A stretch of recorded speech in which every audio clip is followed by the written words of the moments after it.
ಇನ್ನು ಮುಂದೆ ನಿಮ್ಮ ನೆಚ್ಚಿನ ಧಾರಾವಾಹಿಗಳ ಫುಲ್ ಎಪಿಸೋಡ್ಗಳು ಸನ್ ನೆಕ್ಸ್ಟ್ ಆಪ್ನಲ್ಲಿ ಮಾತ್ರ. ಒಂದ್ ಹೆಣ್ಣು ಮದ್ವೆ ಅನ್ನೋ ಬಂಧನಕ್ಕೊಳಗಾಗ್ಲೇಬೇಕು.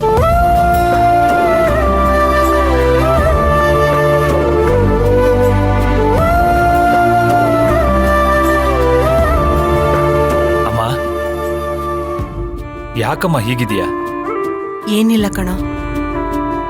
ನನಗೆ ಗೊತ್ತಮ್ಮ, ನೀನ್ ರಾಧಿಕಾನ ತುಂಬಾ ಮಿಸ್ ಮಾಡ್ಕೋತಿದ್ಯಾ.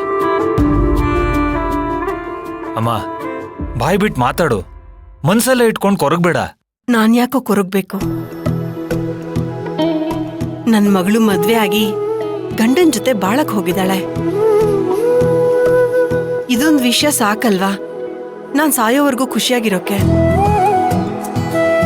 ಅವಳಿಲ್ಲ ಅಂತ ನಾನ್ ಇನ್ಮೇಲೆ ಯಾವತ್ತೂ ಕೊರಗಲ್ಲ ಕಣೋ. ಈ ದಿನಕ್ಕಾಗಿ ತಾನೆ ನಾನು ಇಷ್ಟು ವರ್ಷದಿಂದ ಕಾದಿದ್ದು.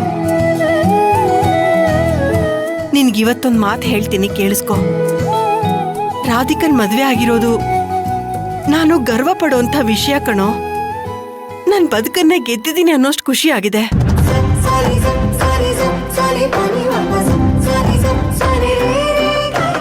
ನನ್ ರಾಧಿಕಾ ಚಿರು ಜೊತೆ ಸಂತೋಷವಾಗಿ ಬಾಳ್ಬೇಕು. ಅದನ್ನ ದೂರದಿಂದನೇ ನಿಂತು ನಾನು ನೋಡ್ತಾ ನೆಮ್ಮದಿಯಾಗಿ ಕಣ್ ಮುಚ್ಚಿಬಿಡ್ತೀನಿ ಕಣೋ. ಅಮ್ಮ, ಯಾಕಮ್ಮ ಹೀಗೆಲ್ಲ ಮಾತಾಡ್ತಿದ್ಯಾ? ಹಾಗಲ್ಲ ಕಣೋ, ನನ್ಗೀಗ ಎಷ್ಟು ಖುಷಿ ಆಗ್ತಾ ಇದೆ ಅಂತ ಹೇಳ್ತಿದ್ದೀನಿ ಅಷ್ಟೇ. ಮೊದ್ಲೆಲ್ಲ ರಾಧಿಕಾನ್ ಬಗ್ಗೆ ತುಂಬಾ ಯೋಚನೆ ಮಾಡ್ತಾ ಇದ್ದೆ. ಅವಳಿಗೆ ಕಂಕಣ ಭಾಗ್ಯ ಇದೆಯೋ ಇಲ್ವೋ, ಅವಳ ಮದುವೆ ಮಾಡ್ದೆ ಎಲ್ಲ ನಾನು ಕಣ್ಮುಚ್ಕೊಂಡ್ಬಿಡ್ತೀನೋ ಅಂತ ಭಯ ಪಡ್ತಾ ಇದ್ದೆ. ಅಷ್ಟೇ ಅಲ್ಲ, ಆ ದೇವರು ಕೂಡ ಶಾಪ ಹಾಕಿದ್ದೆ. ಆದ್ರೆ ನಾನ್ ಪೂಜೆ ಮಾಡ್ತಿರೋ ಆ ದೇವ್ರು, ನಾನ್ ನಂಬಿರೋ ನಿಮ್ಮಪ್ಪ ನನ್ ಕೈ ಬಿಡ್ಲಿಲ್ಲ ಕಣೋ.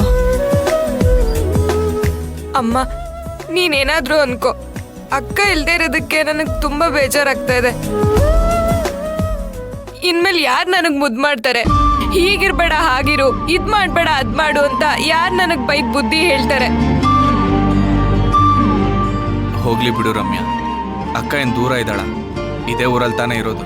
ಇದೇ ಊರಲ್ಲಿ ಇರೋದ್ ಬೇರೆ, ಜೊತೆಲಿ ಇರೋದ್ ಬೇರೆ ಕಣೋ. ಅಕ್ಕ ಇವಾಗ ನಮ್ ಜೊತೆ ಇಲ್ಲ ಅನ್ನೋದೇ ದೊಡ್ಡ ಕೊರತೆ ಆಗಿದೆ.